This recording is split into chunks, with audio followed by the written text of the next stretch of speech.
So ito na yung taxi.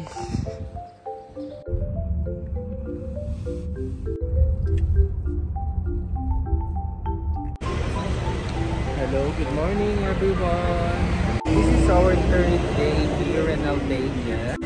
And today, we're going to Montenegro. So ito yung main bus station nila dito sa Tirana. Kung gusto nyo pumunta ng Sarandre, dito kayo magagaling. Marami mga trips all over Albania. Yan, merong Sarandre nga na pinuntahan namin kahapon. Tapos meron din Dermi, Jale. Ayan, ang oras ngayon is 7 o'clock ng umaga. If you're planning to go to Albania, pwede rin kayo mag short trip sa Montenegro kasi magkalapit lang sila. Just like Albania, hindi mo rin kailangan ng Schengen visa going to Montenegro. Kailangan mo lang dalhin yung, kung manggagaling ka sa UK, kailangan mo lang dalhin yung passport mo, BRP or yung residence ID mo dun sa UK. And then, yeah. Pero yung ginawa namin, nag-avail kami ng tour sa TripAdvisor for siguro mga 150 pounds na binayaran namin. So dito yung pick-up location. So ito na, nakasakay na kami sa tour. Konti lang kami, 5 or 6 including your driver. Binigyan lang kami ng water, tigisa kami ng kasama ko. Tapos may binigay ding ref magnet. So ito si Eric, yung aming tour guide. Since hindi naman ako mahilig sa kape, hindi na ako bababa. So water lang ako, okay na ako. Kasi pag umiinom ako ng kape sa umaga, sumasakit yung tiyan ko. Apply mo natin ng sunblock.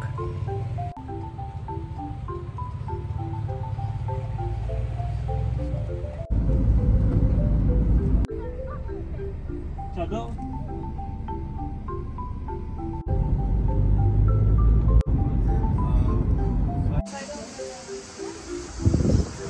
Nag-stop lang kami dito para mag-toilet.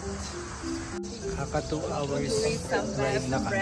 Yeah, exactly. 2 oras. So I couldn't see that when I One of the oldest city in Albania, there must be a castle or fortress.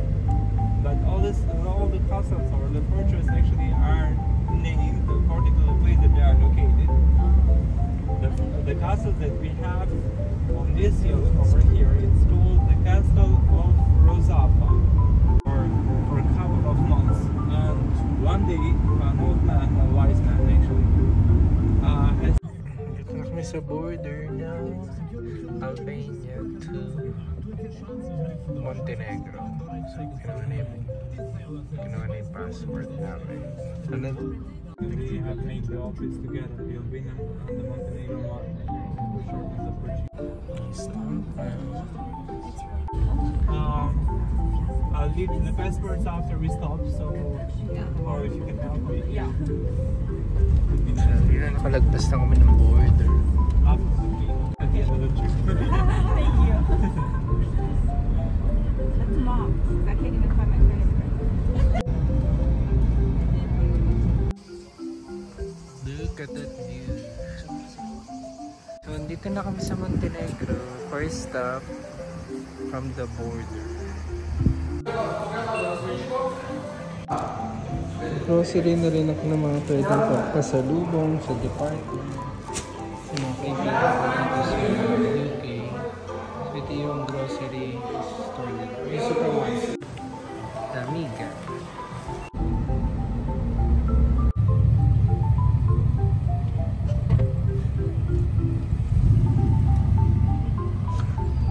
Sobrang liit ng road dito sa Montenegro.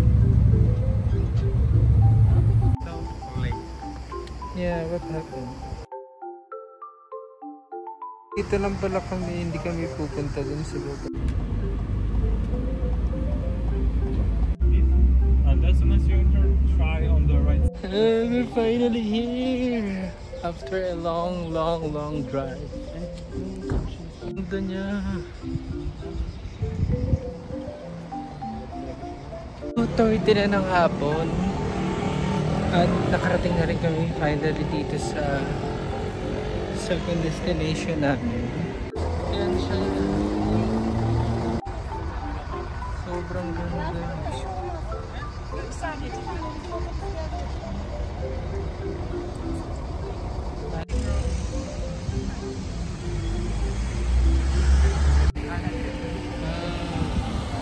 Yun, sinusundan lang namin yung tour guide namin. Tinuturo niya kung saan mas maganda una magpunta. So yan, napaka-init niya.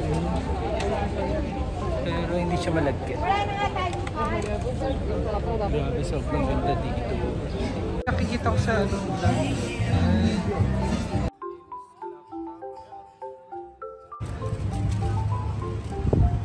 Lagay mo na ito sa oras sa salamat. Pizza for lunch. Gutom na kami.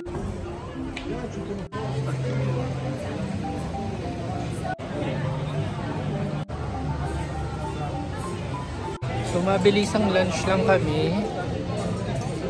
Ay, sorry. Maglakad pa kayo sa Kasi maglalakad pa kami. Parang 2 hours lang yung binigay sa amin ng tour guide para mag-stay dito.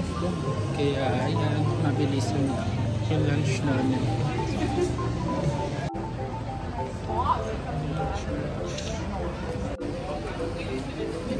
Dahil napaka-init, kailangan namin kumain ng ice cream. Sobrang init. Ice cream.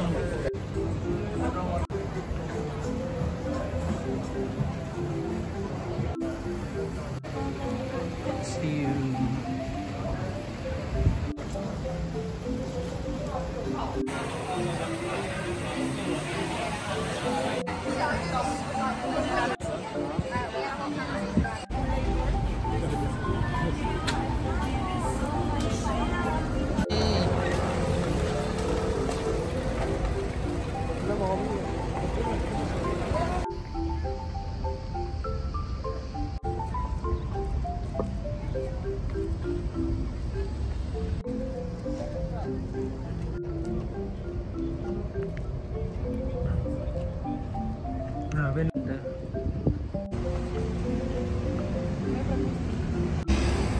Pabalik na kami ng sasakyan kasi 2 hours lang yung binigay sa amin.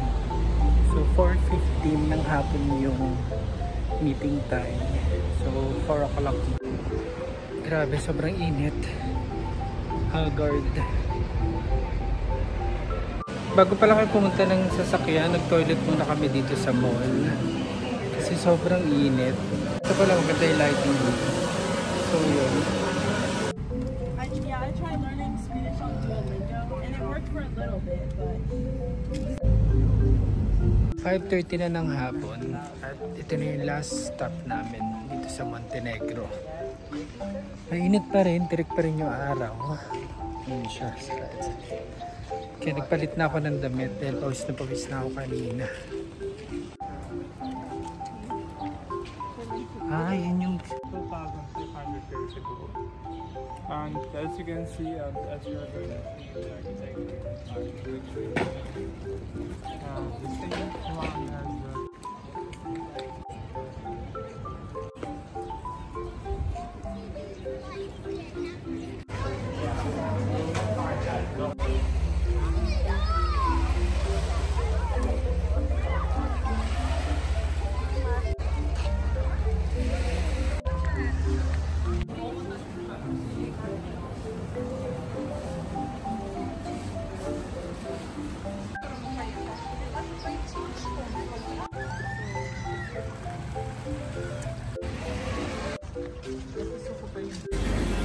dahil sobrang init, hindi na namin kaya, nag-smoothing muna kami.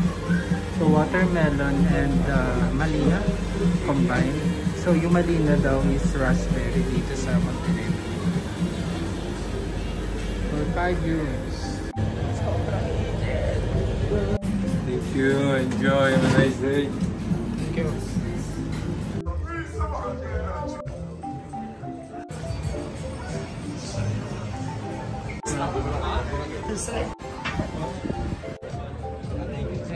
Tapos na kami mag-ikot-ikot dito sa Bodga. So, babalik na kami sa sasakyan. Kasi 6:30, babalik na kami ng Tirana. So, yun lang. Sana nakuha ko lahat ng mga videos na kanya. Uwi na kami. Pabalik na ng Albania.